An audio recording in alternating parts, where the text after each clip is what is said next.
Welcome to EcoFun's video on macroeconomic theory of the open economy. In this video, we will examine macroeconomic theories that explain how an open economy works.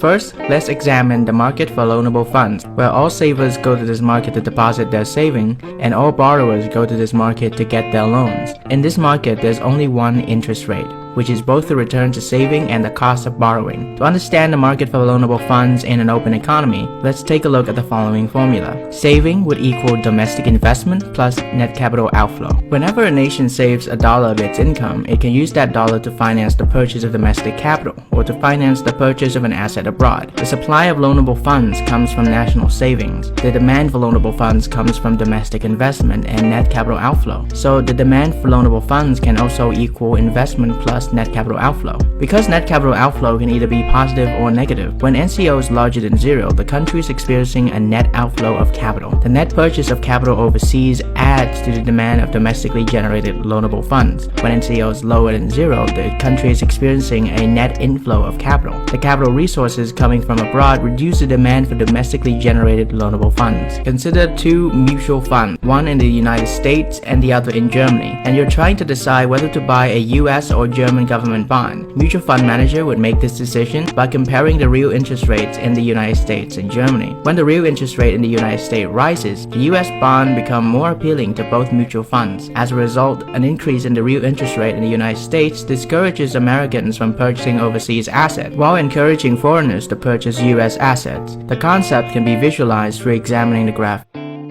Another concept to note is something called the twin deficits. Net exports and the budget deficit often move in opposite directions. Exports increased, budget deficit decreased. Export falls, budget deficit increases, as shown in the graph.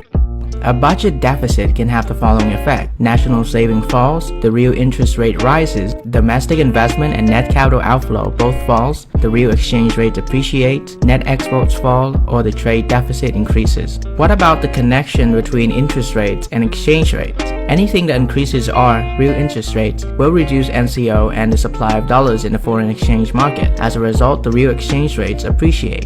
This value of R then determines NCO, shown in upper graph. This value NCO then determines the supply of dollars in the foreign exchange market in the lower graph. As for budget deficit versus investment incentives, a tax incentive for investment has similar effects as a budget deficit. R rises, NCO falls. Export rises, net export falls. But one important difference, investment tax incentive increases investment, which increases productivity growth and living standards in the long run. Budget deficit reduces investment, which reduces productivity growth and living standards. And finally, let's examine a commonly known concept of trade policy. Government policy that directly influences the quantity of goods and services a country imports or exports, such as a tariff, a tax on imports, an import quota, a limit on the quantity of imports. For example, the US may limit the number of Japanese car imports to 2 million per year. Quotas will reduce imports and help domestic suppliers. In addition, a voluntary export restrictions VER is when the government pressures another country to restrict its import,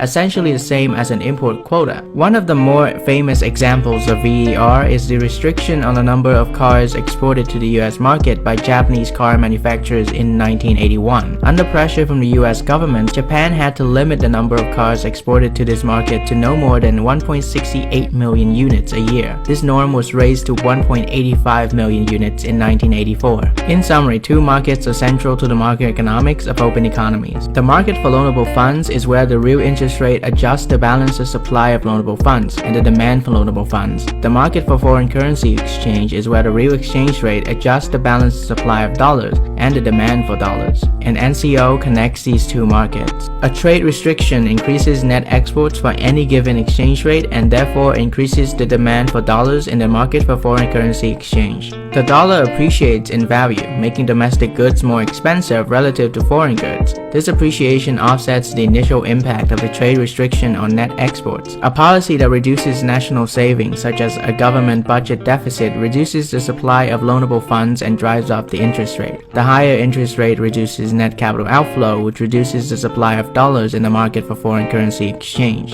The dollar appreciates and net export fall. When investors change their attitudes about holding assets of a country, political instability can lead to capital flight, which tends to increase interest rates and cause the currency to depreciate. That is all for this video. Thanks for watching.